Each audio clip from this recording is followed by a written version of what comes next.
Blog Talk Radio.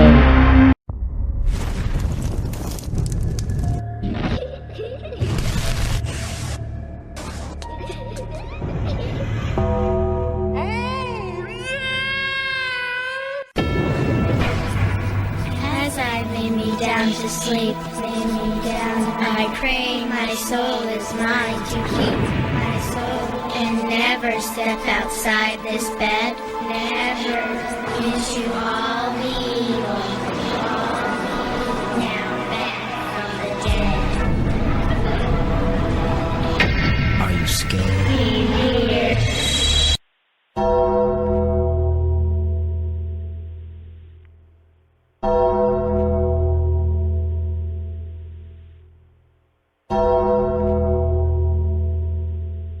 The funeral is about to begin, sir. The calling hours.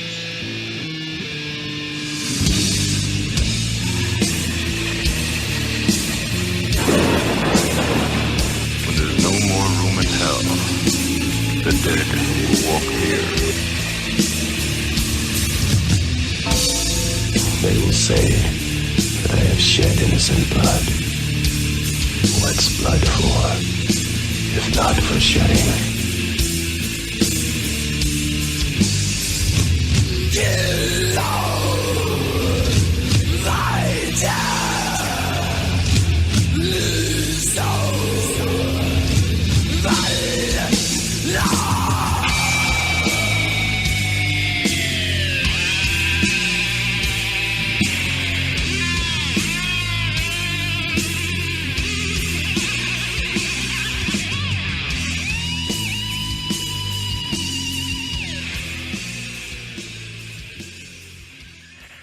Welcome to another episode of the Calling Hours Horror Podcast on Horror Society Radio. Hello, ladies and gentlemen.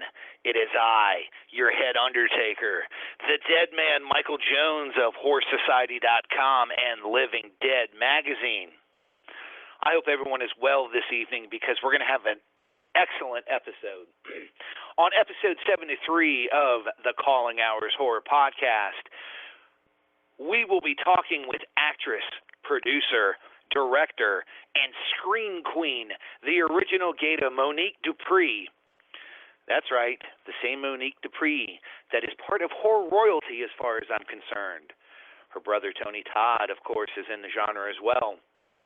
But speaking of that, we're going to be talking about her genre work this evening, including such titles as Bachelor Party and the Bungalow of the Damned, Timo Rose's The Beast, Spirit, Skeleton Key 3, The Oregon Trail, Sheriff Tom versus the Zombies, Plan 9, and some of her upcoming projects as well, such as Scream Queen Campfire, Shadowhunters, Devilspeak and Sex, Blood and Fairytales. In addition to that, we're also going to be talking some pro wrestling because I think Monique is one of the few people out there that could actually go toe-to-toe with me when it comes to talking about professional wrestling. All of that's going to happen at about 8:30 p.m. this evening. In addition to all of that, in our digital dismemberment spotlights tonight, we are going to be reviewing Scream Factory's special edition Blu-ray release of Ghost Town, as well as Lionsgate Entertainment's Blu-ray release of High Tension. We will also be featuring Cattle Decapitation and songs from their upcoming CD, The Anthropocene Extinction, in our Metal Blade Spotlight. And as a matter of fact, let's go ahead and get into a little bit about that Cattle Decapitation. With 2012's Monolith of Inhumanity, Ryan, guitarist Josh Elmore, bassist Derek Engemann, and drummer Dave McGraw delivered a sledgehammer blow, maintaining their position as the most violent end of the death metal spectrum, yet expanding their sound. Allowing a little more melody in without losing any of their intensity. As always, tied together by a central concept, Ryan's bleak lyrics bluntly illustrated the fate of the human race if allowed to continue pillaging and destroying the planet. With the Anthropocene extinction, he extrapolates on this subject, looking back at the world in the aftermath of such ecological and environmental devastation, with its focus largely centered on the Pacific Ocean. The Anthropocene era is the time period where humankind has had the most profound negative effect on the Earth and its ecosystems, and the record focuses on how we have managed to bring that era to an end. From even before the Industrial Revolution and into the present day, humankind's inexhaustible need for resources and explosive population growth have accelerated us towards a future world where we will have either consumed or polluted ourselves out of existence. When you look at the oceans, the footprints we have left comes in the form of all the junk and plastic that has made it out there because we let that happen, and the effect that has.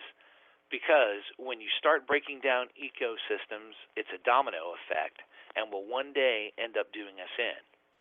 The Anthropocene extinction is set in the world that we destroyed, and lyrically, it's certainly the most depressing record I've ever written.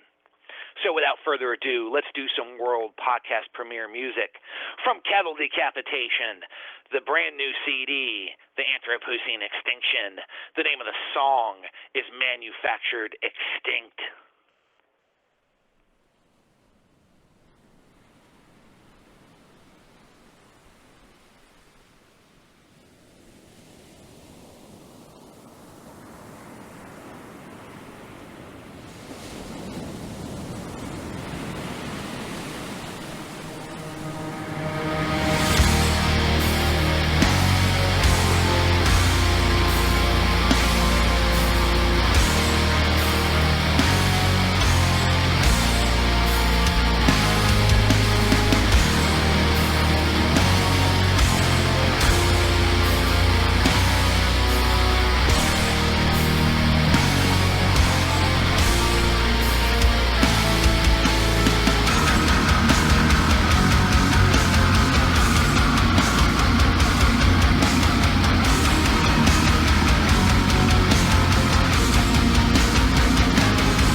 welcome back.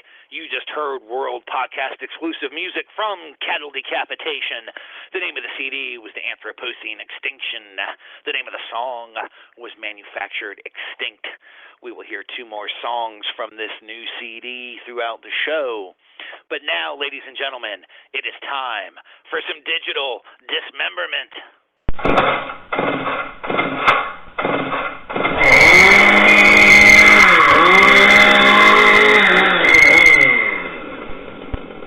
Digital dismemberment. And in our first digital dismemberment spotlight for the evening, we are going to be covering Lionsgate Entertainment's Blu-ray release, the unrated Blu-ray release of Alex Aja's High Tension, a.k.a. Switchblade Romance. This has been one of my favorite films for several years now. I never quite understood why a lot of people really didn't get into this film, why so many people hated on the film. I thought it was a really nice, unique twist on both a psychological thriller and the slasher film. A lot of people like to take this into the torture porn section of the genre, noting particularly the goriness of the film. But it's funny, and we'll talk about it in a few moments, the director talks about he really doesn't consider the film to be a gore film. While there are certainly bloody and horrific elements to it, you know, you can be the judge of that. But Maria and Alexia are classmates and best friends. Hoping to prepare for their college exams in peace and quiet, they decide to spend a weekend in the country at Alexia's parents' secluded farmhouse. But in the dead of night, a stranger knocks on the front door, and with the first swing of his knife, the girls' idyllic weekend turns into an endless night of horror. Again, like I said, this is certainly one of my genre favorites that have been out in the last 15 years. I really feel like there's a nice wealth of content with this film, and it really gets across what it is. It's a psychological slasher film that has a particularly nasty little twist when you get to it. One of the things I want to point out straight out the gate is the effects artist for this film is none other than the amazing artist that is Gianotto De Rossi. Many of you listen to the show should recognize that name, not only for him being one of my favorite effects artists, but he has done so much work in the industry, in particular a lot of work with Lucio Fulci. So to give you the plot outline a little bit, when the film starts, you see a young woman in a hospital gown, and as the camera pans up over her back, you can see various wounds and staples in her back. It looks like she's been messed up pretty badly. You then see a young lady running through the woods and into a road. A car is coming by, and she stops it, screaming, begging for help. And you can see a large wound on her stomach. The film cuts back to 2 young ladies in a car, and it's Marie and Alexia. And they're heading to Alex's parents' house for the weekend to study. And there's a little conversation between the 2 of them about, you know, Mary going and hanging out with a man the previous night, and Alex being a little drunk. You know, but that settles down, and you see the farmhouse where their parents live, and it's out in a secluded part of France. And you see the mother and the father and her little brother and their dog Hendrix. Off in the background, you see a large old rusted truck, and there appears to be a gentleman getting a sexual favor in the truck, and as he finishes, he tosses a severed head out of the window. Well, Alex and Marie get to her parents' house, and it's later at night. Little brother has already fallen asleep, and Alex's father answers the door. And he mentions to Mary how nice it is to actually see her in person instead of seeing a picture. Her and Mary eat Alex and Mary eat dinner, and they go to bed. And as Mary is laying in bed, she hears the doorbell ring, and she hears Alex's father go down to answer it. Well, when he opens the door, he sees a gentleman outside, and the gentleman slashes his face with a straight razor. He falls back into the house, and the man lets himself in. The large dog, and I think it's a St. Bernard, attacks the gentleman, but he winds up killing and gutting the dog. Alex's father tries to get up the stairs, but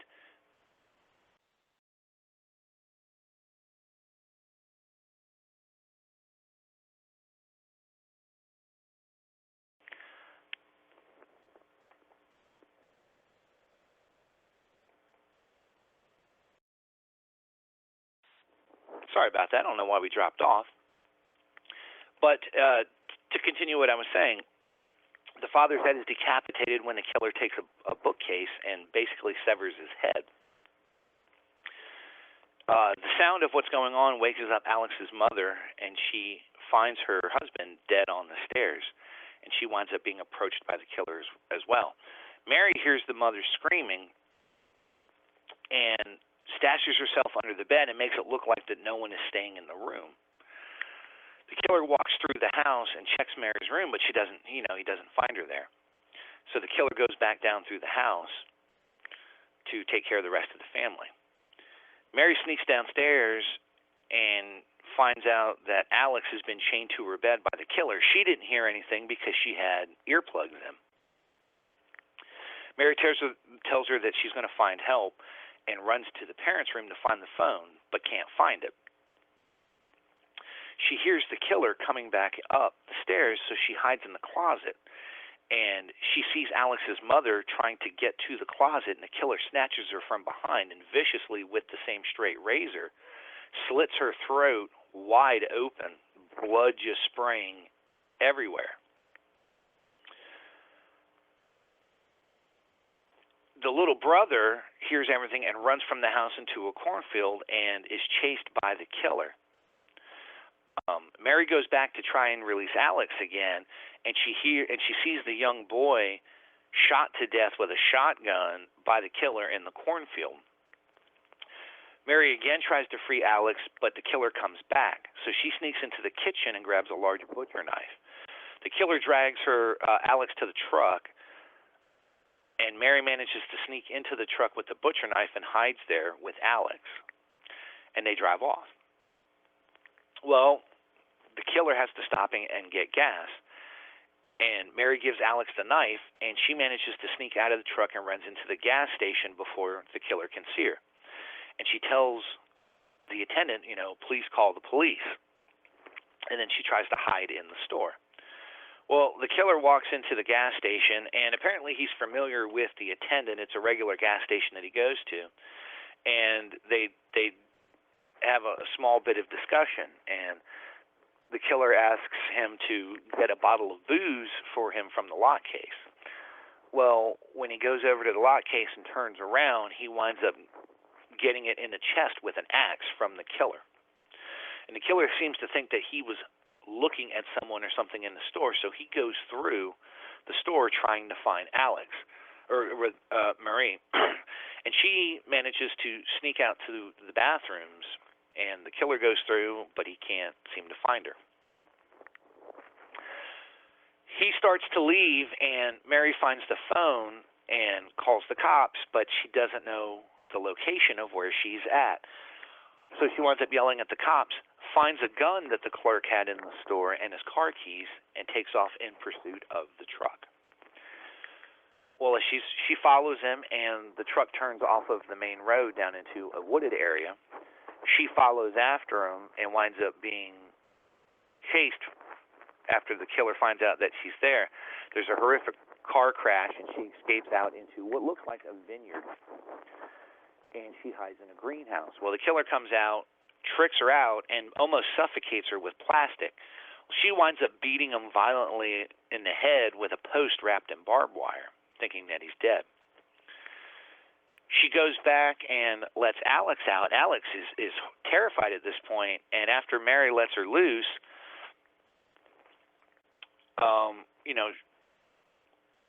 we start to see flashbacks. The police investigate the gas station and see the videotapes of the murder, and it turns out the tape shows Mary murdering the store clerk. And then we see flashbacks to how the family members were murdered. And, of course, Mary winds up being the murderer. She's very delusional, and she's in love with Alex. Well, Alex tries to fend her off and winds up slashing her in the face with the kitchen knife and stabs her in the stomach and runs through the woods. Then we see the actual event that the girl we saw stopping the car in the beginning of the movie was not Mary, but was Alex. They get in the car, but the car won't go anywhere. Well, when we go back to Mary, it flashes back to the guy, and he gets a masonry saw out of the truck and chases after Alex. Jumps on top of the car, and in one of the most gruesome and amazing scenes I've ever seen, she busts through the windshield and basically saws the driver up with the masonry saw, blood and gore just flying everywhere.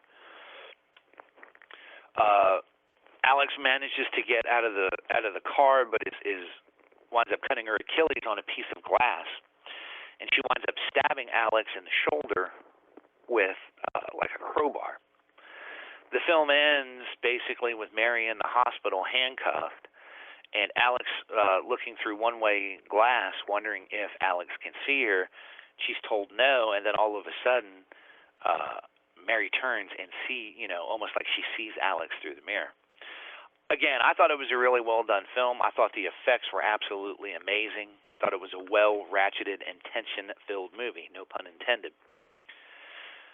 The Lionsgate release features the original French-language director's cut and the U.S. English dubbed version. You have commentary with Alexandre Aja and Gregory Levasseur. You have selected scene commentary with Aja and Cecil de France. There's a short little featurette, Hot Whore, Making of High Tension, a building tension featurette. There's a small piece on Gianotto de Rossi, The Truth, the Madness, and the Magic. The Blu-ray is a 1080p high-definition widescreen presentation. French 7.1 DTS HD Master Audio, English 5.1 DTS HD Master Audio. There are English and Spanish subtitles. And again, absolutely stunning movie. One of the better releases from Lionsgate Films. I would give the movie 4.5 out of 5 stars. Again, I consider this to be a modern-day classic. There's a lot to really like about this film. As far as the special features and everything go, I give the disc an 8 out of 10. The only complaint that I have is I wish some of the special features were a little bit longer. You should be able to head to your local big box store and pick this up. Amazon.com, eBay. You might even be able to get this one on iTunes. So make sure, go out and pick up your copy of High Tension. Coming up in 5 minutes, we're going to have our feature interview with our guest this evening, Scream Queen, the original Gata, Monique Dupree. But before that, we're going to go into our second Metal Blade Spotlight. Once again, from Cattle Decapitation and the Anthropocene Extinction, the name of the song is Plagueborn.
God,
once again, world podcast exclusive music from Cattle Decapitation. The CD is The Anthropocene Extinction. The name of the song was Plagueborn. In a moment, we are going to be joined by none other than Scream Queen, the original Gata, Monique Dupree. To give you a little bit of background information on Monique, who really, in my opinion, is one of the trend-setting scream queens and just actresses in general out there today. She is a Newark, New Jersey native, and she's done a lot of independent horror films. She's done fetish, comic book, catalog, and alternative modeling, local and national reality television, and has stepped over and done some mainstream stuff as well. In addition to being an actress, she's also a producer, director, and I would certainly say model because, I have certainly featured Monique in several series on Horror Society. She was part of my Deadly Beauty series, and I've done written interviews with her before. She's definitely a woman of many talents and many skills. I think it's going to be a lot of fun to pick her brain to talk about her film work, her upcoming directorial debuts, Tony Todd being her brother, how that influenced her work and how she got into the genre. And the thing that I'm really looking forward to, and this may sound funny, but, those of you that listen to the show know how much of a pro wrestling fan I am.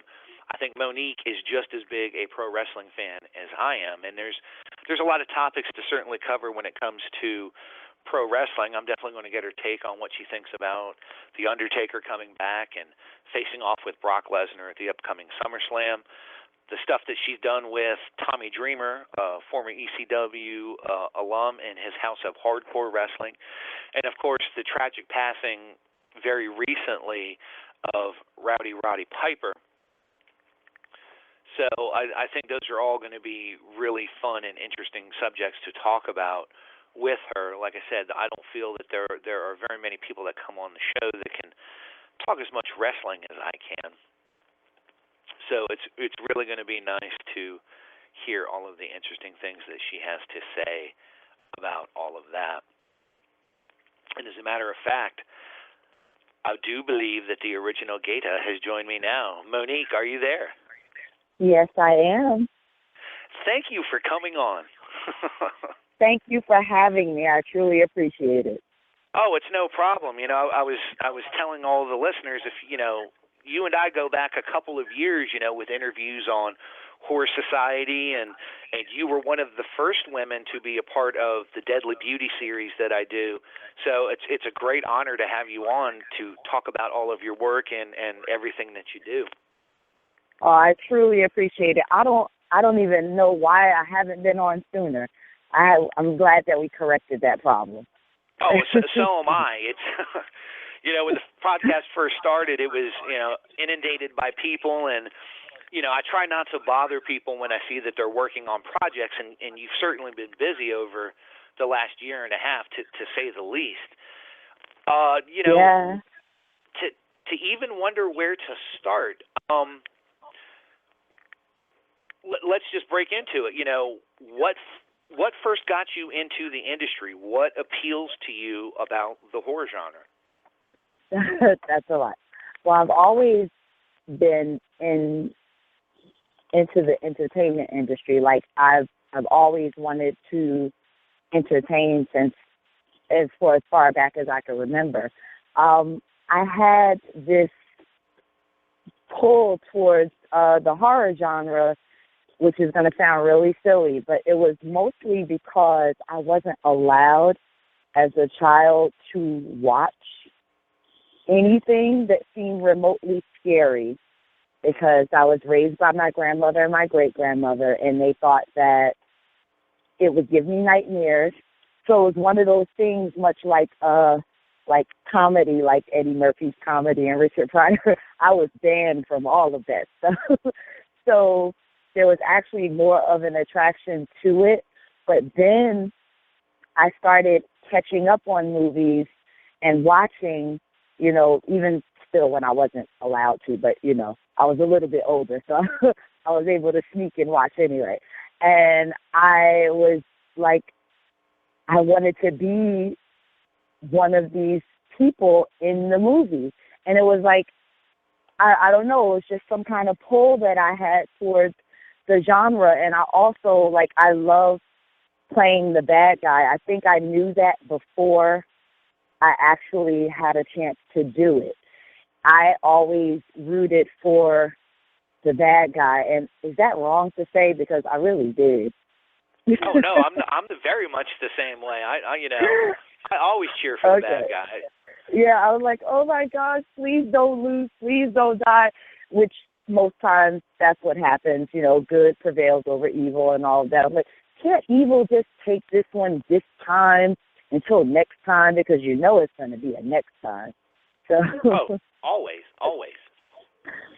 So, yeah, I just always had a love for the genre itself. So, you know, when I actually fell into the genre, because as much as I had tried to get involved, I was not getting any work, but I kind of, you know, fell into it, and I'm so blessed that happened, because it's my favorite genre.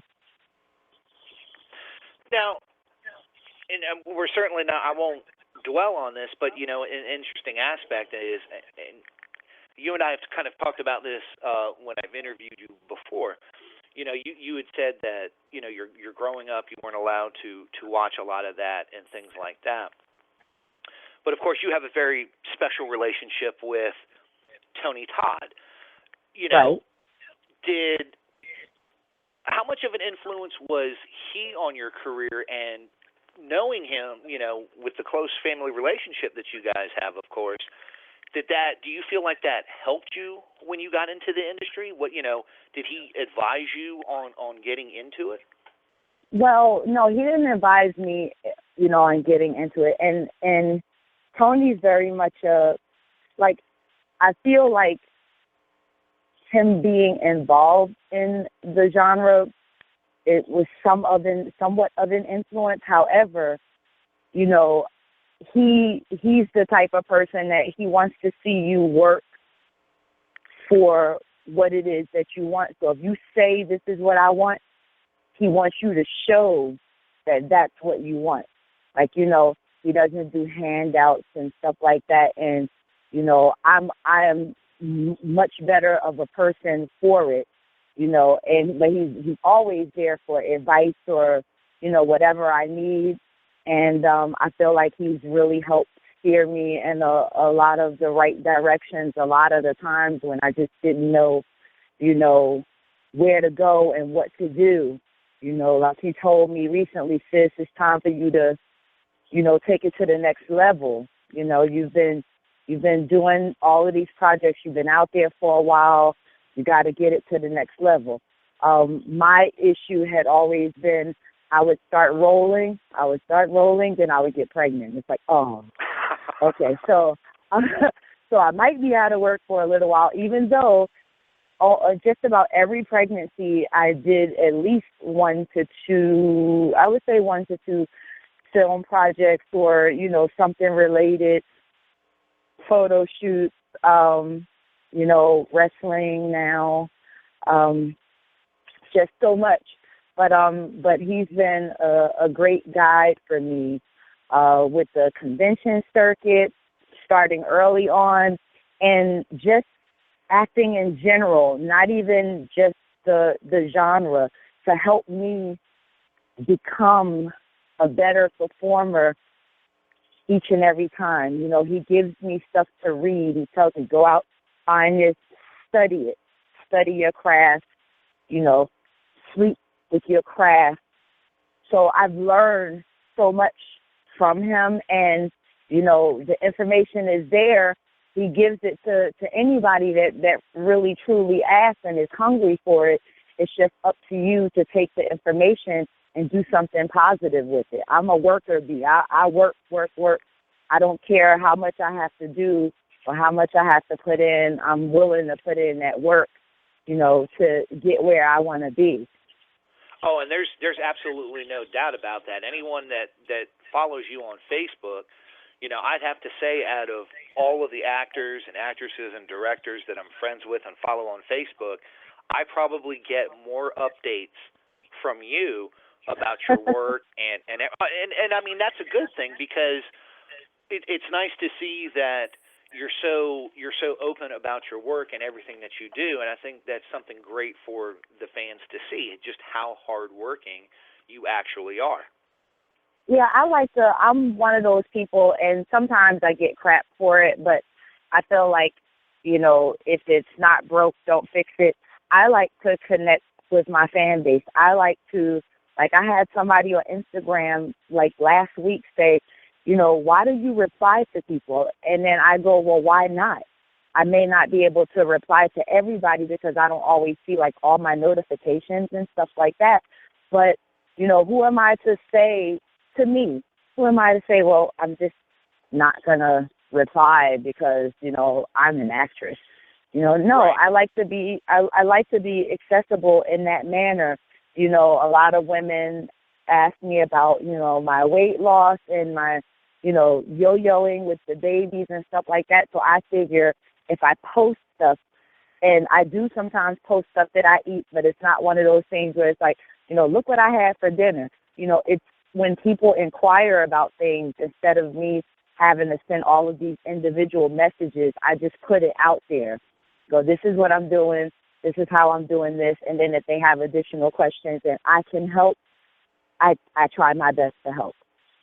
So that, the notifications, it comes from everywhere because I'm all over the place between, I'm a bit of a fitness junkie now, and wrestling and acting and doing photo shoots again and just trying to manage so much.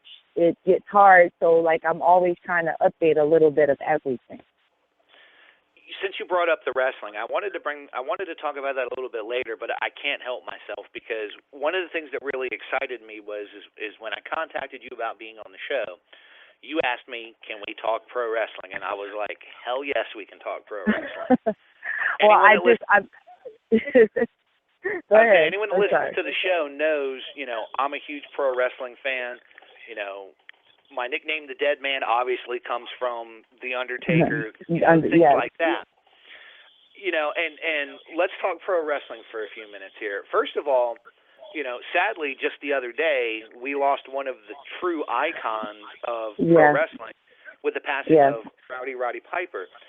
As a huge pro wrestling fan yourself, can you talk about what kind of impact that had on you, and what were some of your fonder memories of Piper, entertaining us over the years? Well, first of all, when I first found out, because you guys may or may not know that my daughter's training to be a wrestler, and she trains at Tommy Dreamer's House of Hardcore. Oh yeah. In Poughkeepsie, New York. When I found out, I was devastated, but I was numb because he was one of the first wrestlers that I had ever connected with, personally, and that was just through the convention circuit. I met him at a convention, and we sat down and talked about cooking. I talked about Monet for an endless amount of time. And before we were done, he said, let me give your daughter an autograph because she seems to be the light in your life. And, he autographed, take care of mom, to her. And every time I saw him, he was always concerned, are you taking care of yourself? And I'm like, you're the one with the broken neck again. Are you taking care of yourself?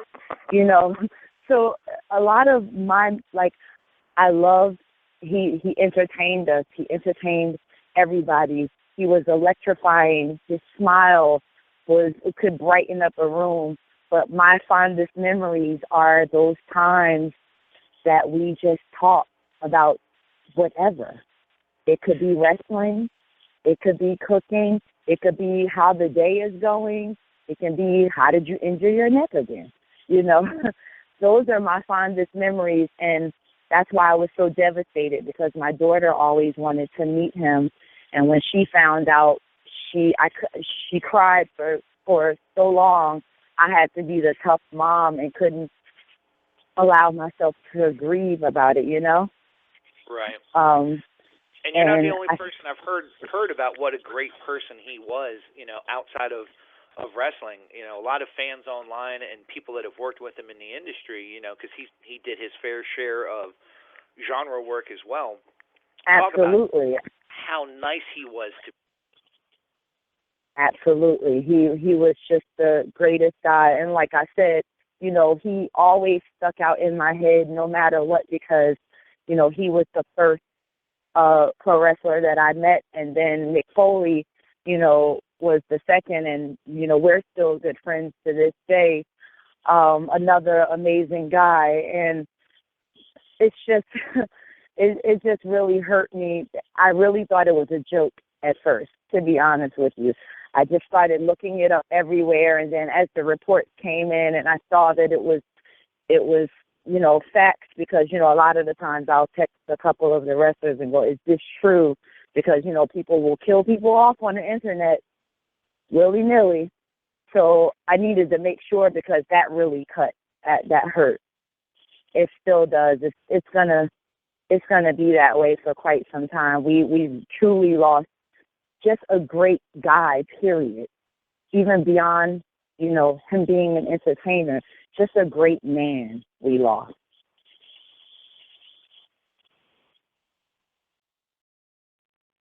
Sorry about that. I don't know why the phone dropped off, Monique, but okay.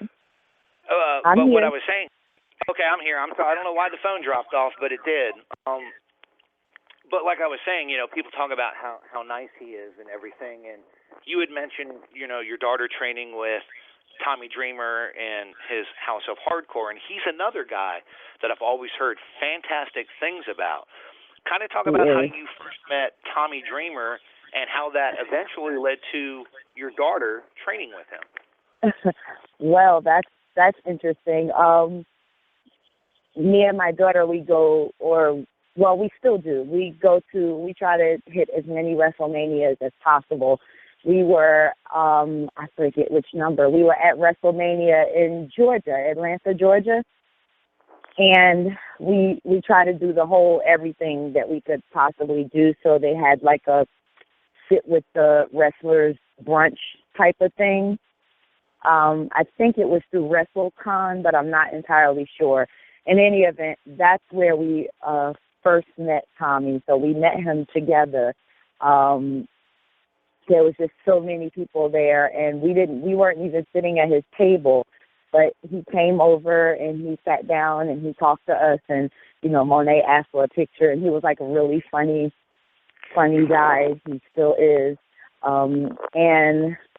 And we befriended him then. Then I hadn't heard from him for a while, and then I saw a show, you know, that had popped up or what have you, and contacted him about coming to the show. I started going to the shows, you know, and he started seeing that I was an entertainer and, you know, all of that different kind of stuff. And, like, we quickly became friends. We became good friends. And, you know, I think it's just pretty cool because he's straight up. I'm straight up. So it's just a cool friendship, you know. And then he started talking about House of Hardcore.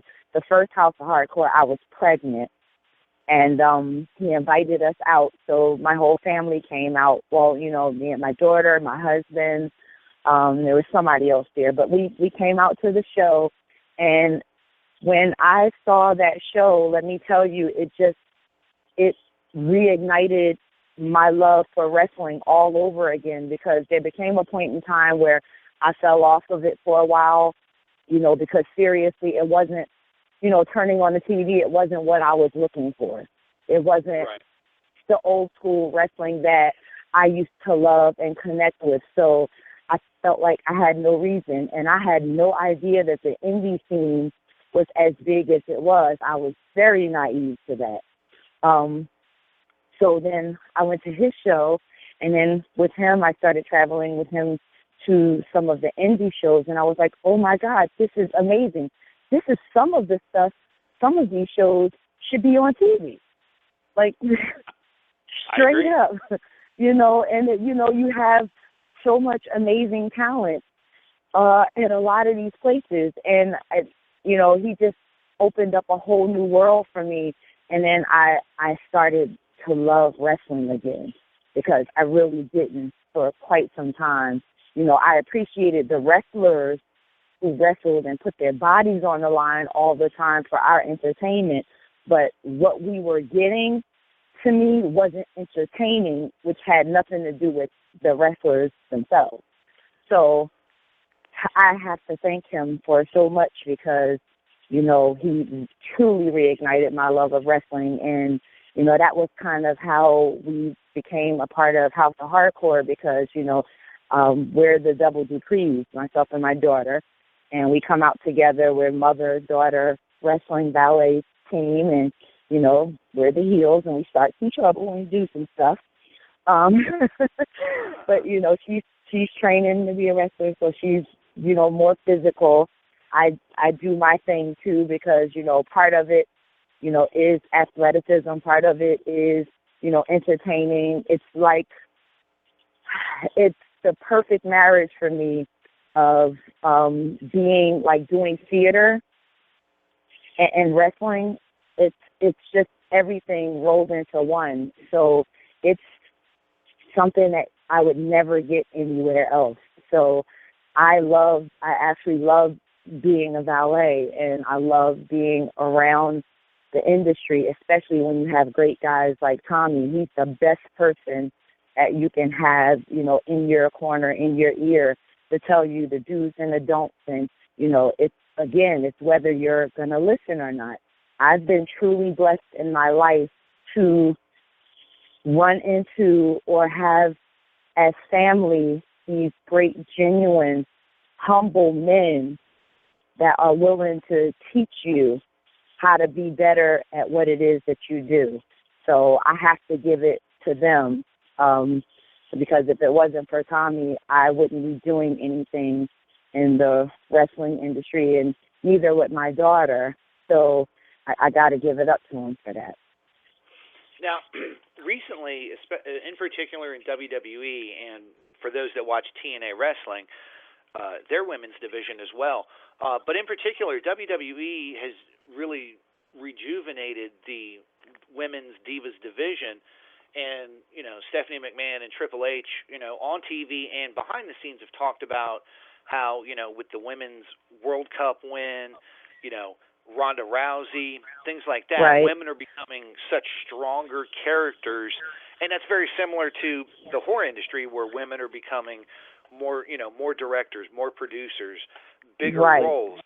You know, kind of talk about how you feel pro wrestling has changed the way that women entertainers are now being presented on TV, because now it's no longer just, you know, to go back to the Attitude Era and Eric Bischoff, you know, the hot lesbian action and, you know, bikini contests. Now it's actual physical wrestling, and it's good wrestling. You know, kind of talk about those opportunities and how that parallels to, you know, women that work in the movie and the horror genre.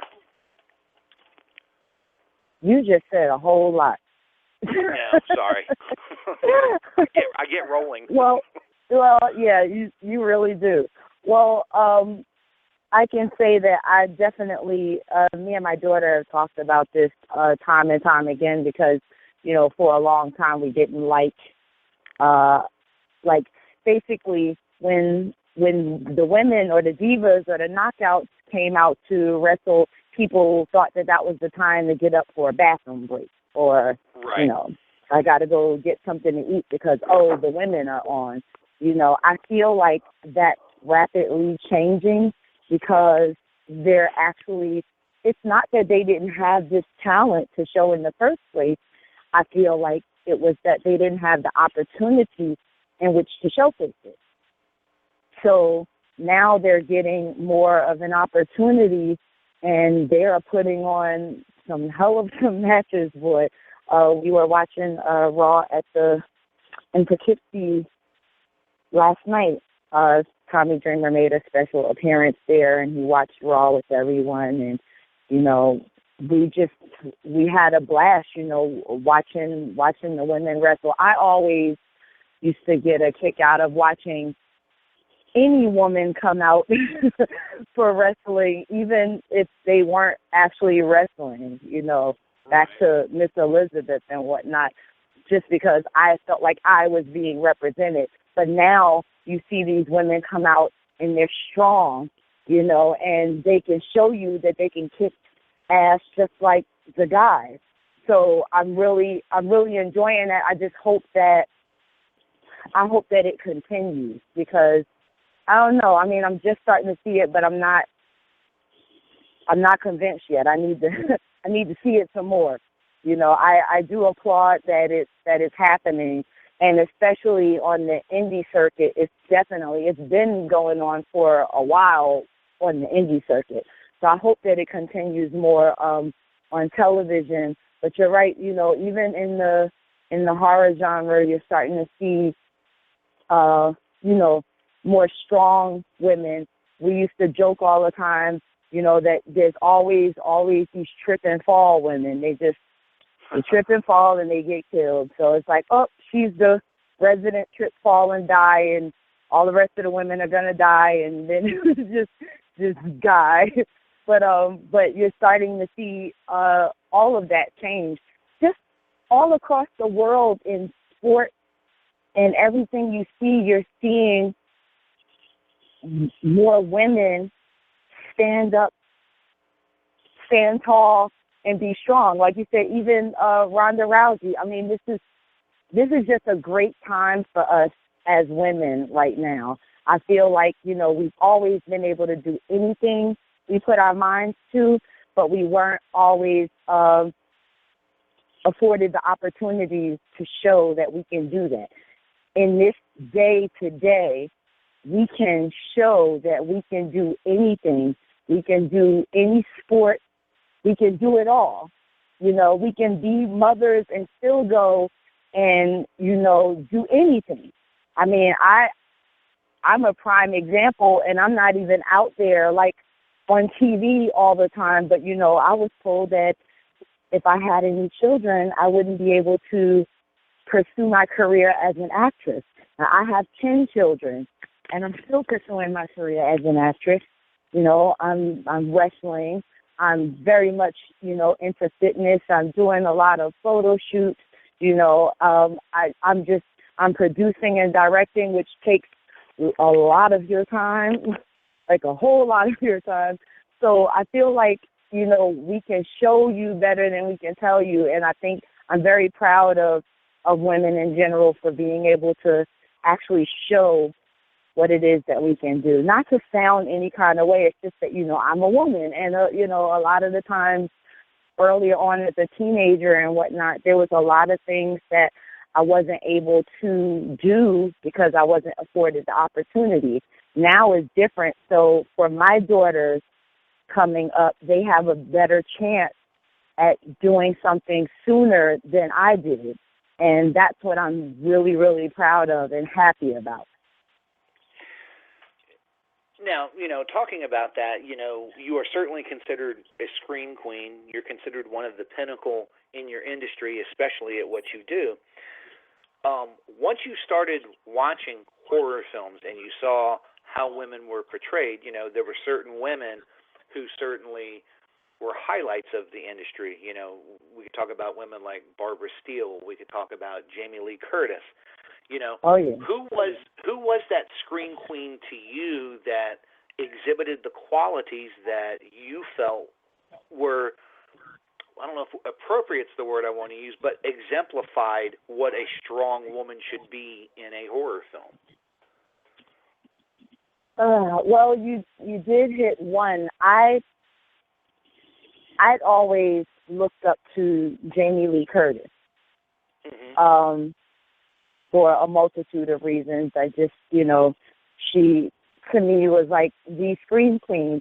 But even more so than her, you know, as I started to get into independent horror, which I didn't even know that there was a difference for a long time. Like, you know, there was a lot of films that I couldn't see because I didn't even know that they existed. But Debbie Rochon has to be one of those people who stand out to me, you know, that shows me, you know, on camera and off, you know, exemplifies the type of woman I wanted to be in this industry. You know, in front of the camera, behind the camera, just Debbie Rochon. I don't know Jamie Lee Curtis, but, you know, for what I've seen, like, you know, watching her work and things of that nature. But Debbie Rochon would be it for me. That's where it really, truly started. And I was like, I need to get advice from this woman. I'm the advice queen. If I really admire how you do something and what you're doing, I want some advice. I want to learn because I always want to learn. So Debbie was who I went to, you know, and still every now and again, you know, there's something going on. I go to her, you know, and she, you know, welcomes the questions with open arms. And and there's still people that when they go, I don't know who Debbie Rochon is. I'm like, are you serious now? I need you to go to IMDb and look at her 50,000 films that she's been in and just pick one and watch it. Oh, I agree. I've had Debbie on the podcast. I interviewed her for Living Dead magazine. I'm getting ready to interview her again for Horse Society. You know, I definitely agree. If there was a Mount Rushmore of Scream Queens, her face would certainly be up there. There's no two ways about that. It had better be up there, or I'm going to have an issue with somebody.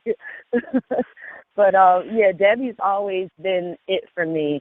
But it was definitely Jamie Lee Curtis and Debbie. But I do have to say that not in the horror genre, but just being like a strong woman, I always looked up to Pam Grier. Oh yeah. And she's one of those people. I said I want a career like hers, you know. From the black exploitation films, you know, all the way to, you know, she's started her career back up again, and the woman is beautiful. She's still talented. You know, I just love all that is Pam Grier. And, you know, I was very taken aback at one point when somebody said, I feel like you're, you know, the modern day Pam Grier. And I said, I'm definitely not worthy of that. I think that we have a lot of similar, you know, when she was younger, a lot of the pictures that she took, you know, from her films and photo shoots centered around it, you know, with the topless and the tasteful nudes and stuff like that. I do that because I don't feel like there's an issue with showing your body. A lot of people tell me I'm a horrible role model for doing so. And one of the first things I say is, well, I guess Pam Grier is a horrible role model as well. I'm not trying to be a role model, as, you know, that may sound bad, but I'm just trying to do what I love and be true to myself at the same time. And that's all I'm doing. My children can look at me, you know, and say, what you're doing is beautiful, my family. So I don't have any issues with, you know, with anybody else. And I often wondered if Pam Grier went through that and want to ask her one day, but I always miss her at conventions. So I always wanted her advice on that, because sometimes it's kind of too heavy for me to deal with because I get bashed a lot. Like, oh, you're doing topless shoots, or you're doing nude shoots, or, you know, it bothers me. Or, you know, like, you don't have to get naked in a movie. And it's not that I do, it's that, you know, if there's a role that calls for some type of nudity, it depends on the project. I just won't say I just accept whatever, you know, because it's still like, I care about the character and I care about what I'm doing. So it's not, okay, just pay me and I'm going to do whatever you want to do. So, but I fight with that a lot because I get called out as like somebody with no morals, and I should be ashamed of myself because I have so many girls and I'm doing this. You know, and I think that brings up an interesting aspect. I like to ask this to people on the show a lot. You know, if you look at movies that we watched growing up and movies that experienced that gave us the experiences that we had, that influenced us, especially in the horror genre. Do you think that things have just become too PC these days, and that people have just forgotten that sometimes art is art? I definitely feel like everything is PC. It's like I don't really understand what happened, but people can't separate a lot of the times, art from anything else. It's like, well, this is not art. This is nasty, and I come from a place. Not everybody comes from this place, but I come from a place where I feel like the body is beautiful. We're supposed to embrace ourselves. It doesn't mean that we're supposed to be laying there with our legs wide open taking shots. But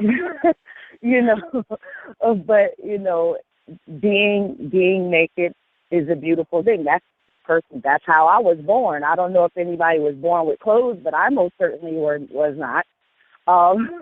But I really feel like everything is way too PC today, and I don't raise my children that way, because if that's the only thing that I can contribute, is having 10 children that are like firecrackers, then so be it, because I don't believe that things should be all PC like it is. Everybody's so touchy about everything. You can't even spank your children if they do something like way out of line without somebody saying that, oh, well, you're abusing that child. I gotta call this person and I gotta call that person. We've gone way overboard, and that is personally, I know it's off topic, but I just have to say it. That's personally, in my opinion, one of the reasons why we have so many disrespectful children out there, is because their parents are afraid to do anything disciplinarian for fear of getting in trouble. You believe me, I'm on the same page as you. I feel exactly the same way you do about it. Yeah, it's I have a 14-year-old daughter, and I never had to. I think I spanked her once when she was little, but she understands. There's a certain way you talk to adults. There's a certain way that you act in public, and if you act a fool, there's consequences for it. Right. Yeah, and I'm not saying, well, you have to beat your kids, but, to me, that's like saying that my grandmother and my great-grandmother abused me because they would tell me to get a switch off the tree if I said something in a disrespectful manner to a neighbor or something to that effect, and that neighbor took me by my ear, brought me to my family, and told them what happened, because it takes a village to raise a child as well. So, that's like saying that I was abused, which I was not abused. I have, I have respect for my elders. I have respect for myself. I learned that being raised how I was raised. So when you talk about PC, I go all over the place, but I think that things are way too PC all across the board. Like, it really aggravates the hell out of me. So you hit a button right there. We're on the same page there, Monique. There's no arguments there whatsoever. Now, you have so many film titles to your credit. There are so many movies that we could touch on and highlight. IMDb personally, or specifically lists 56 credits to your name. Right. But when you did your acting, at what film was it that you did where it suddenly hit you that you have arrived? I don't feel like I've done a project yet where I feel like I have arrived. Seriously. I know that I will say, when I did Bachelor Party in the Bungalow of the Dam, love that movie, which is a mouthful, I came in as a fill-in because I actually got that job from Craigslist. That doesn't mean go out there and Craigslist people and look for stuff, because, there's killers and bad stuff there.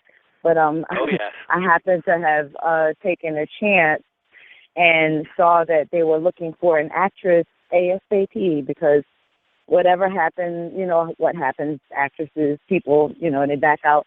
So I called in and I sent all my information in, and I got the gig and went, and it was just supposed to be a small role, and it turned into something bigger, and it turned into the best makeup effects experience I've ever had in my life, because I sat there for 10 hours getting that makeup done, and it was done by Wicked Effects, who are just absolutely amazing. They're one of the best effects people that I worked with, Bioduct Effects being the second. And it was like, wow, I've hit something here. Like that was the time that I realized that I love having makeup effects done on me. Like some people, they can't sit there for long and get that stuff done. I can sit there for as long as you need me to, however many days, day in, day out, just to create the character or the role that I have to create, or the person or the being or the creature I have to become. I love that stuff. And I realized that on the set then.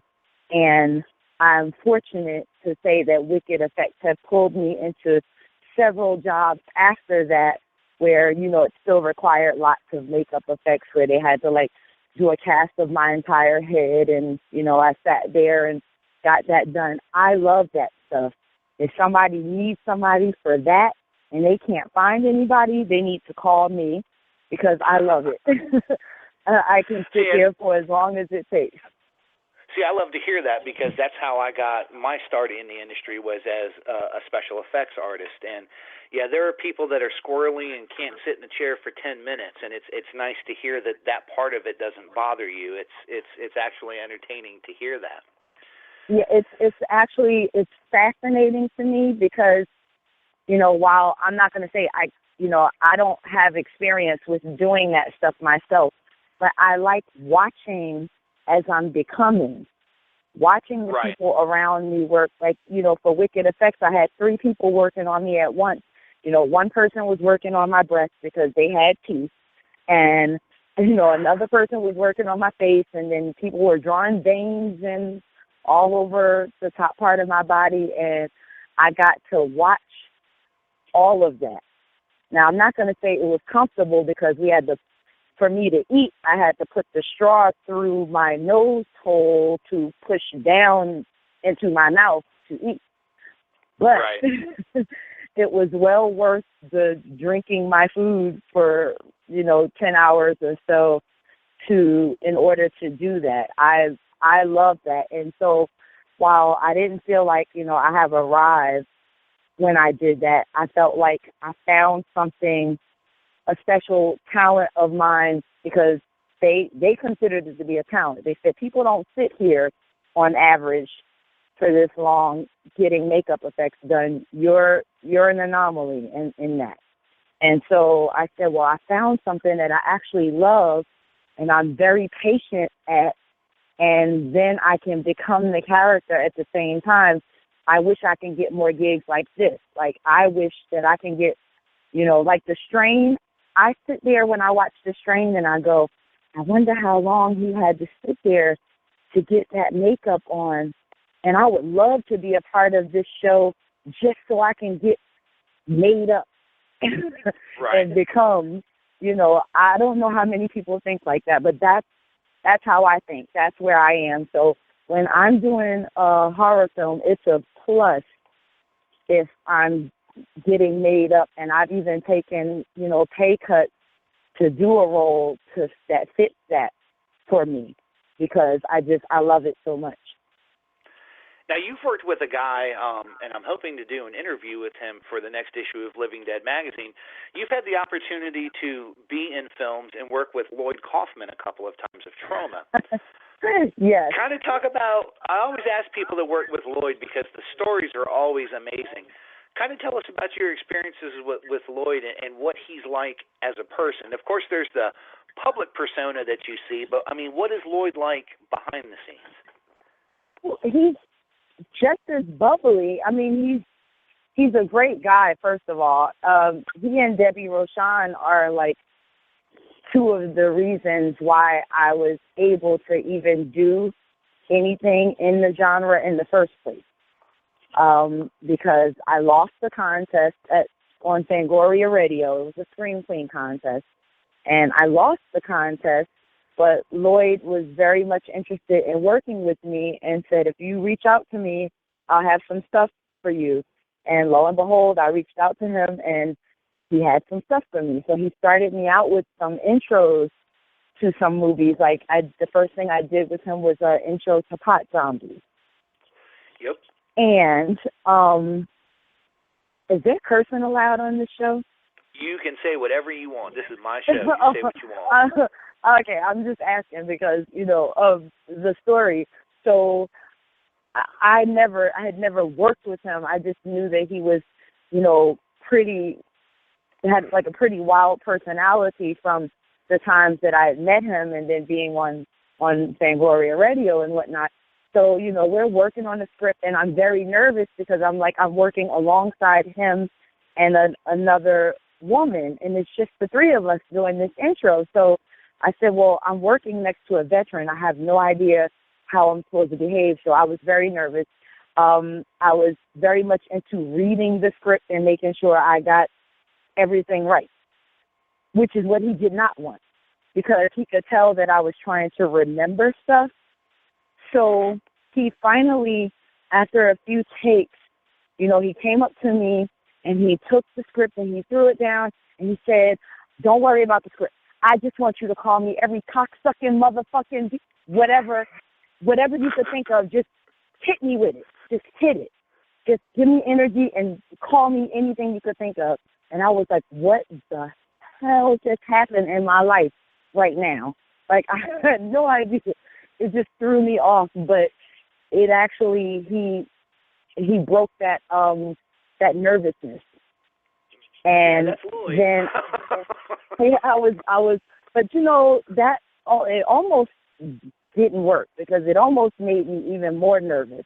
But I said, okay, this guy obviously knows what he's doing. I don't know whether he actually wants me to do that or whether he just wants me to loosen up, but I'm just going to stop thinking about it and just do it.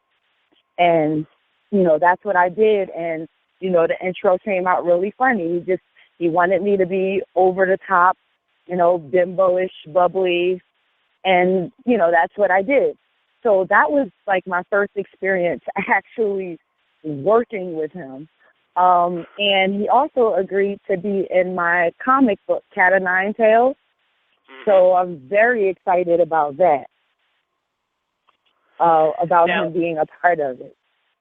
Another film that I wanted to ask you about, because I've talked to Jonathan Moody before, and you always hear a lot about it, but, it seemed like it was delayed. Kind of tell us about your involvement in Scream Queen Campfire. Well, you pretty much said everything. I'm very excited about doing that project. However, there has been delays or whatever was going on. I'm not sure about everything in detail of what's going on with Moody, because I know sometimes, when people are doing, I know from my own project that sometimes when you're putting together a project, this may not happen right, that may not happen. Somebody says they're going to do something they don't do. A lot of that happens. So for whatever the reason, we had a delay on it. But I'm really excited about, doing that project because, it's Scream Queen Campfire. So I'm really hoping that, everything is greenlit soon so that we can go forward with that, because it's one of those things that I've been anxiously awaiting. But now, you probably know just about as much as I do. Okay, I just didn't know if there was any further update. I talk to Jonathan every now and then, and I bug the shit out of him about that title whenever I talk to him. So I was just, if I hear anything, I'll let you know. That he's still pushing forward with everything. That much I do know, but I try not to. I try not to crowd people when they're trying to, get things done, because I learned from the other end of it. I know how it is. Now, talking about the other end of it, you've done so much as an actress, modeling, the pro wrestling and everything, but you've taken on a couple of other hats now in the industry, one of them being producer, and you have a ton of stuff for this year that you're producing. How is it different for you when you look at things from behind the camera as opposed to being in front of it? Well, when I'm in front of the camera, I don't want to strangle everybody. However, when I'm behind the camera, I feel like that's where the gray hairs come in. Because because there's different levels of producing. And when I first started, doing, production or whatever, I was like, okay, well, I'll contribute some money to some stuff and, do a producer's credit or whatever. Then I actually started producing. Boy, there's a big difference there. Oh, yeah. There's a lot of little things that as an actress being in front of the camera, you just don't realize has to happen, before, during, and after a production of a short, a movie, whatever it is that you're doing. So I will say that I got a crash course education on production, and one of the people that I learned from, I feel like one of the best, especially in the independent industry, I learned from was John Johnson. And here we go talking about talented men again, who I've been blessed enough to come across in my life, who has helped me tremendously, because I work with John Johnson all the time. And, John Johnson is responsible for such titles as Skeleton Keys, 1, Yep. 2, and 3. And then we just did another Skeleton Key, and he did the remake of Plan 9, which I was also in. He has, I believe, about 100 films that he's done himself. And he started giving me a crash course in production because I had started producing on some of his projects. And he showed me what real producing looked like. And it gave me a headache. And I was very nauseous, and I wanted to strangle everybody. But at the same time, I loved it because I was learning something new. And as much as I just said all of that stuff, I would do it again, just because it's different, and just because I don't like it at first, doesn't mean I'm not going to continue doing it, because I feel like I'm good at it. However, it just puts me in a mood that if I don't have coffee, I'm going to strangle somebody. It's a lot of tedious work, but I will say that I feel like in the future, hopefully the very near future, I will be doing some more producing of some projects, hopefully not just my own, but in the meantime, I'll probably, hone my skills with my own projects. Well, and speaking of that, because of course I've had a little bit of work on the production end as well, and that always leads to directing. And you have 2 projects for directing. You have Shadowhunters, Devilspeak, and Urban Legends to Die For. Kind of talk about the challenges you see forthcoming as a director. Well, I'm definitely nervous about Urban Legends just because, it's going to be me stepping out of a comfort zone. And, I say that because, again, directing Shadowhunters Devilspeak was like directing family because, I went back to Darkstone. I hired Darkstone people, so it was a little bit easier, a lot easier for me to be able to manage that. And John was, an amazing help because, directing is like breathing for him. And, of course, Tommy Dreamer was in it as well. So the parts that, I had to do when I had to play, my character, John helped me to direct because, that was the first time everything. You're in the movie, you're producing the movie, and then you have to direct it. I was losing my mind. But again, it's another thing that's a learning experience, putting this whole film project together, and it's just a short. I can't even imagine doing a feature.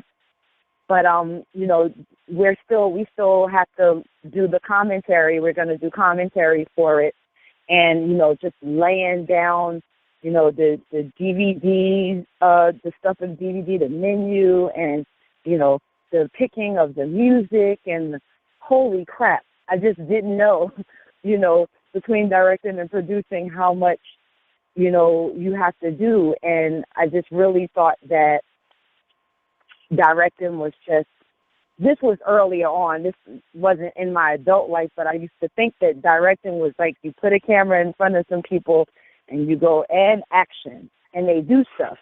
And then you say, right. cut. And that's it. And, you know, but I never thought about how do you make sure you have all your takes, like you know where to go to for what takes, and how do you account for all of this footage, like all of these little details. I just had no idea of, you know, a shot list. I learned so much. And again, learning it with family is different. So I feel like when I do urban legends, I'm going to kind of be stepping out of my comfort zone unless I do something else before then. So I'm really quite nervous about it. However, I think that if I shake my nerves a bit, that I could do a pretty decent job. It's going to be a learning experience, though.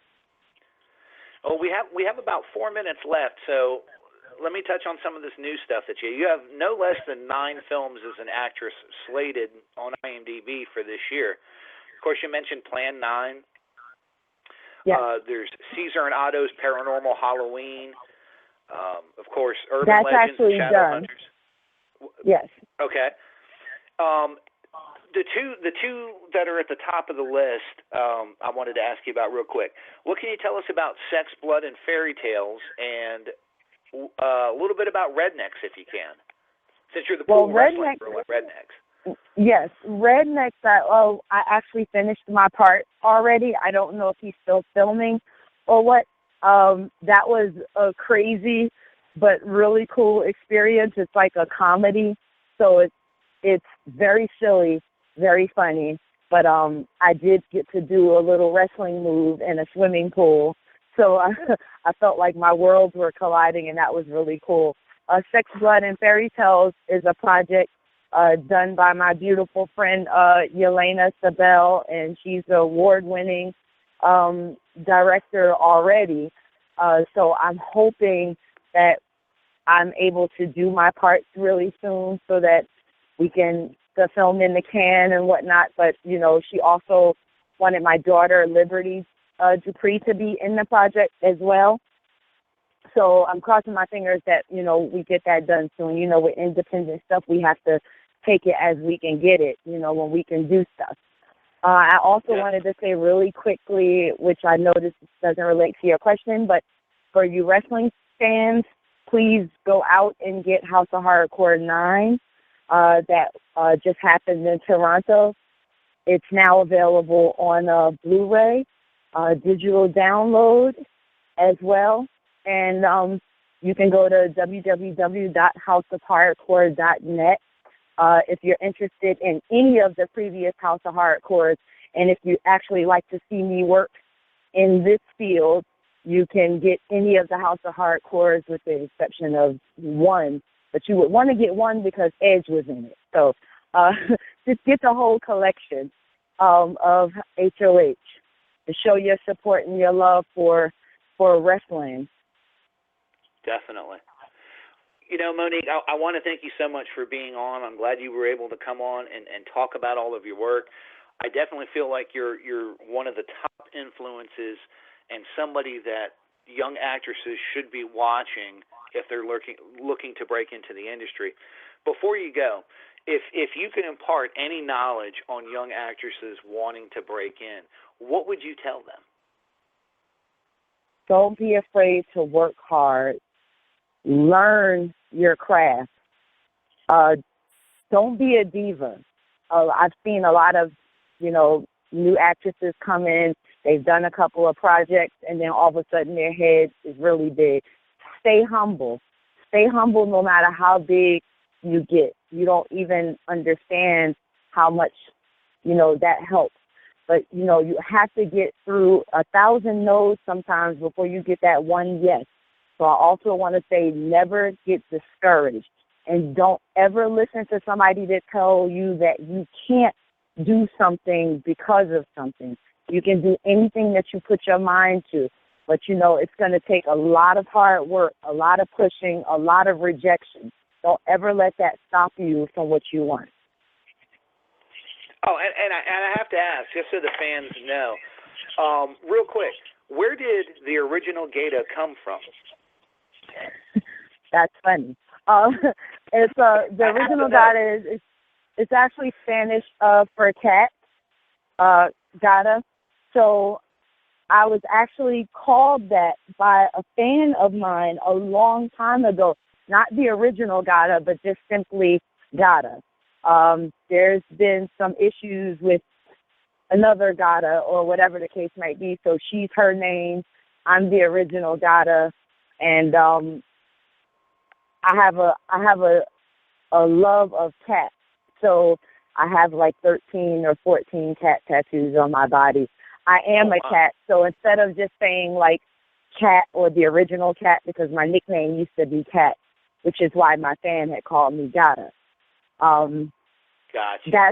That's actually where that name originated from, and it really stuck because again, I love cats, and so it just became the original Gata, and then my comic book got named after that, and I feel like it's my alter ego, like Beyonce has Sasha, I have Gata.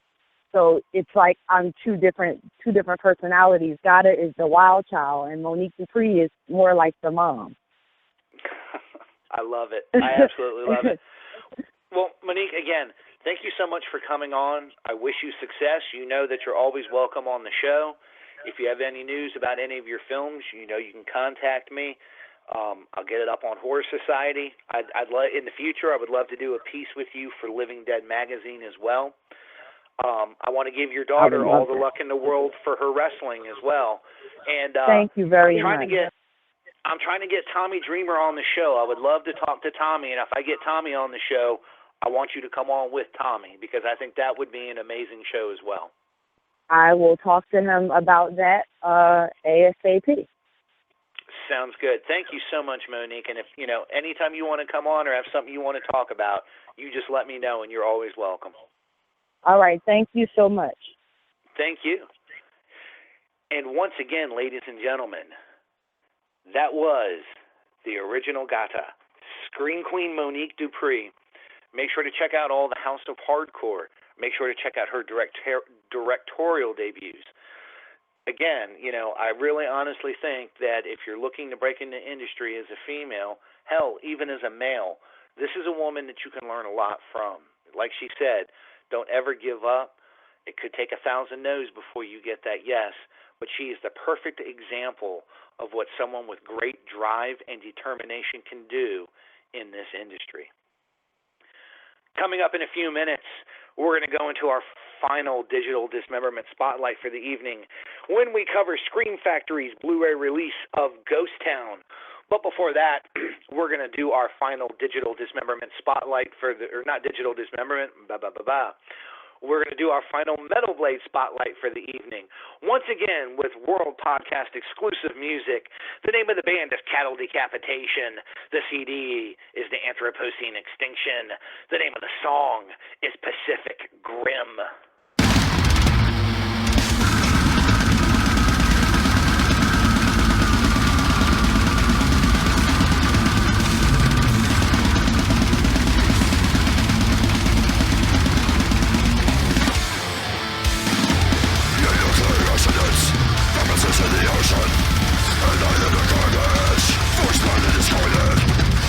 Controlling, modifying habitats of the fucking tower.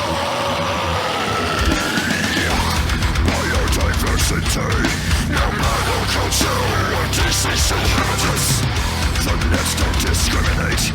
Unforgiving is the throwaway living. As the clothes exsanguinate the bodies, no costless commodities, urging more than they need for the unreaching public and corporate greed.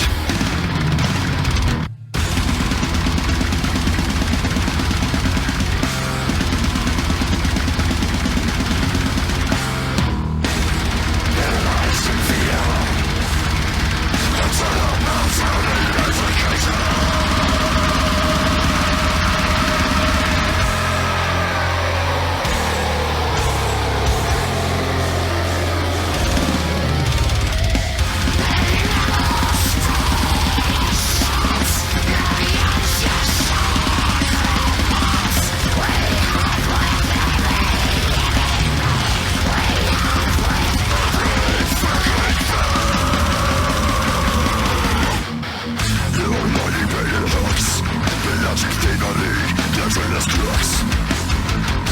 Secondary podcast, rendered useless, throw them above. Monitoring this reveals the destroyed habitats went off the map. The earth's ignored in the ecosystems. There's no one living on inventors.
Once again, world podcast exclusive music from Cattle Decapitation.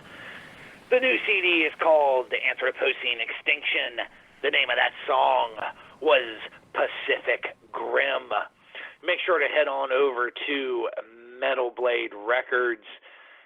Pick up the new CD. Pick up the band merchandise.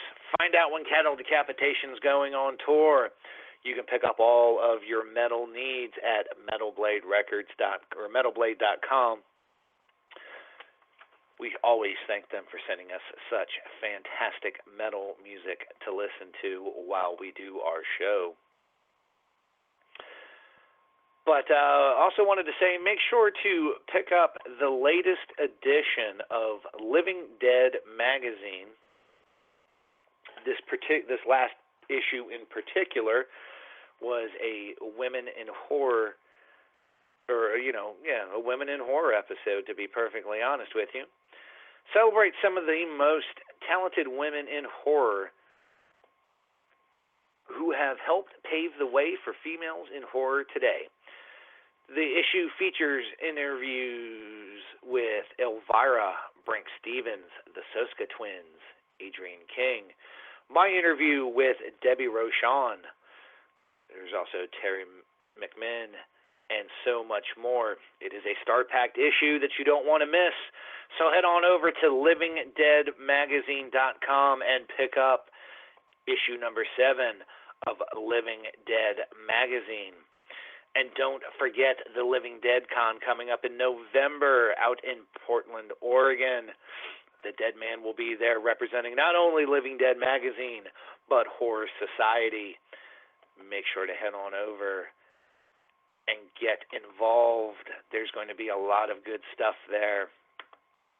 But now, ladies and gentlemen, it's time once again for some digital dismemberment.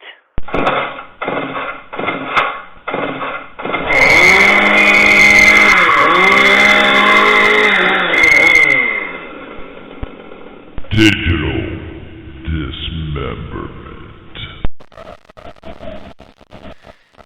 And in our second digital dismemberment spotlight for the evening, we are covering Scream Factory's Blu-ray release of Ghost Town. The good, the bad, the satanic. Scream Factory proudly presents the Empire Pictures classic Ghost Town on July 28, 2015 for its Blu-ray debut. And yes, ladies and gentlemen, this is a Charles Band production. It's kind of surprising when you see, maybe not surprising, but it was a nice surprise to see who was in this film. John Carl Buechler did the makeup and special effects, and let us not forget that if you pay close enough attention, the stunt coordinator for the film was one Kane Hodder. And it almost catches you by surprise when you see it. I almost didn't recognize him, and, being a big Friday the 13th fan and everything, it was just, wow, that's him. So that part of it was pretty cool. A little bit more about the film. A dusty ghost town, seemingly abandoned, holds the lives of its original inhabitants in an animated netherworld for 100 years. When a modern-day sheriff's deputy is lured to a desolate, spooky ghost town in search of a missing woman, he comes face-to-face with a malevolent spirit from the town's past. The spell of death and suffering over the undead townspeople must end to set them free from eternal pain. The horrors of a possessed outlaw in a time-suspended dimension are only the setting for a frightening battle for the mind, nerves, and flesh. Starring Frank Luth from The Nest and When Harry Met Sally, Jimmy F. Skaggs from Oblivion and Puppet Master, Catherine Hicklin from Witchery, and Bruce Glover from Diamonds Are Forever, Chinatown, and Walking Tall, Ghost Town is an unnerving white-knuckle walk into the wild, undead West. It definitely an interesting film. I still would be considered a lower-budget film, but when you watch it, you can definitely tell that maybe Charles had a little bit more money for this one. I don't know. A very nice visual appeal. You get to see, the Wild West with a little bit of ghostly, satanic, monstrous elements to it. But I thought it was an extremely well done view. It's not a movie that goes slowly. It packs everything in. Excuse me. The film is enjoyable to watch. And what it is, you meet a young deputy by the name of Langley. And Langley is looking into the disappearance of a young lady named Kate who was driving down a road in the west, and it's almost like she hears horses, and she gets out of her car, and you see something coming at her from her point of view, and she's basically dragged off. Langley's out doing target practice out in the desert, shooting bottles and windows and things like that, and he gets a call from the sheriff to find out what happened to Kate. So he goes out to investigate, and while he's driving, he sees a figure on horseback, and the person draws on him and shoots twice at his windshield. Well, he jumps out of the car. The car eventually mysteriously bursts into flames, and he wanders off following the horse prints in the sand to follow this guy. Well, he winds up stumbling across a tombstone buried out in the desert, and a corpse basically comes up out of the ground and grabs him, and it turns out that it was a sheriff from this old abandoned town. And it basically pleads with him to destroy the evil in his town. Well, the further Langley goes out into the desert, he finds this town. And he sees people appearing and disappearing. He doesn't quite put together yet that it's a ghost town that's haunted by an evil man by the name of Devlin. And as he meets the different people through the town, mysterious things happen. In fact, he meets a very beautiful young lady in the barn after he has an experience with two of Devlin's men, and he winds up shooting both of them, and he winds up being grazed by a bullet. He comes to, and the young lady hands him an old gun, and he basically has a small romantic relationship with her. And he starts to find out more and more about Devlin. Well, once Devlin's name is said by the young lady, the ghosts start to become more and more prevalent. He goes to the local bar and runs into him, and that's where he runs into Kate, where Devlin is holding her hostage, and she looks like someone from the town's past who was a singer that Devlin had a relationship with. To his surprise, the two men that he had the original gunfight with are there, bloodied, but basically undamaged. As time goes on, he basically challenges Devlin, and in the initial gunfight, he hits Devlin every time, but does no damage.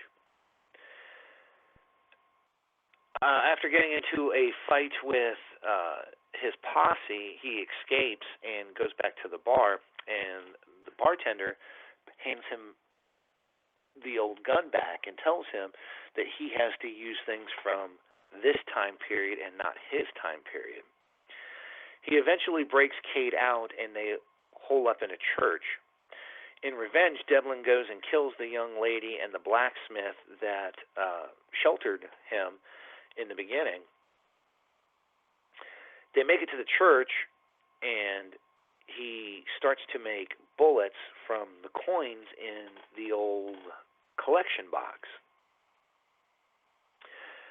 And he finds when he uses the bullets and the guns from that time period, he can actually damage and hurt the ghosts. In fact, when he shoots one of them, it bursts into flames.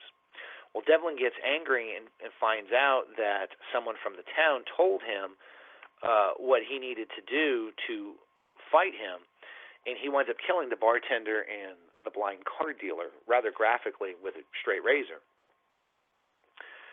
There winds up being a final gun battle, and Devlin winds up being killed when the sheriff throws the sheriff's badge from that time period and hits him in the head. The ghost town disappears, and the spirits of the townsfolk are finally free from the evil curse that Devlin had placed upon it. Again, when you watch the film, you don't get the idea that it had the same budget limitations of some of Band's earlier films. It's a very slickly made film. I thought the makeup and effects were quite good, especially some of the gunshots, very bloody and very graphic, a little bit more than what you would probably expect from a film like this. I enjoy seeing set pieces, especially ones that are set in the Old West like this. I feel like it's something we don't see enough of. No CG in this one, so again, you definitely get more of a realistic feel for this, and I feel like it's really worth checking out. Now, this is one of Scream Factory's budget titles, so there are no special features on this. Kind of sad. It would have been kind of cool to see an interview with Charles Band and maybe some of the actors and actresses. I think an interview with Bugler for the special effects would have been absolutely outstanding to see on this. And it would have been even funny to get a few words from Kane Hodder, especially since he plays one of the lackeys as well in the posse that Devlin controls. Overall, I would give this movie a 3 out of 5 stars. Again, it's entertaining. It's definitely captivating. It doesn't drag along. The action belts along nicely. I think the narrative is well told. There's a good story there. So there's entertainment to be had by everyone. Again, lack of special features, but again, with it being a budget title, it's kind of hard to hold that against the film. Overall, with the packaging and it does have a flip cover because, there was the original artwork and then there was the one that Scream Factory commissions for it. The film looks sharp. The sound quality is sharp. So there's a lot to like about this film and everything on it, especially if you like lower budgeted horror films, horror Western films. I would give the disc an overall about a 6.5, 7 out of 10. Again, it would have been nice to see a few small special features included with this. So make sure to head on over to Shout and Scream Factory to pick up your copy of Charles Band's Ghost Town on Blu-ray. Well, it's been another fantastic evening here on the Calling Hours Horror Podcast. I want to say thank you to our friends at Scream Factory for sending along our Blu-ray copy of Ghost Town. I want to say thank you to our friends at Lionsgate Entertainment for High Tension on Blu-ray. Thank you to our friends out at Metal Blade Records for tonight's Metal Blade Spotlight, Cattle Decapitation, the new CD, The Anthropocene Extinction. Make sure I head on over and get a copy of that. Don't forget to pick up your copy of issue number 7 of Living Dead magazine, and issue 8 will be out soon. Look for DVD reviews and more by me over at HorrorSociety.com. And until next... Oh, no, I can't go away without saying this. And once again, I want to say thank you to our guest this evening, the original Gata, Scream Queen Monique Dupree, for coming onto the show and talking about her amazing catalog of work and everything that she is getting ready to do here in the near future. And it's always nice to talk pro wrestling with another pro wrestling fan. Until next week, ladies and gentlemen, this is the Dead Man, Michael Jones from HorrorSociety.com and Living Dead magazine, telling you all to rest in peace.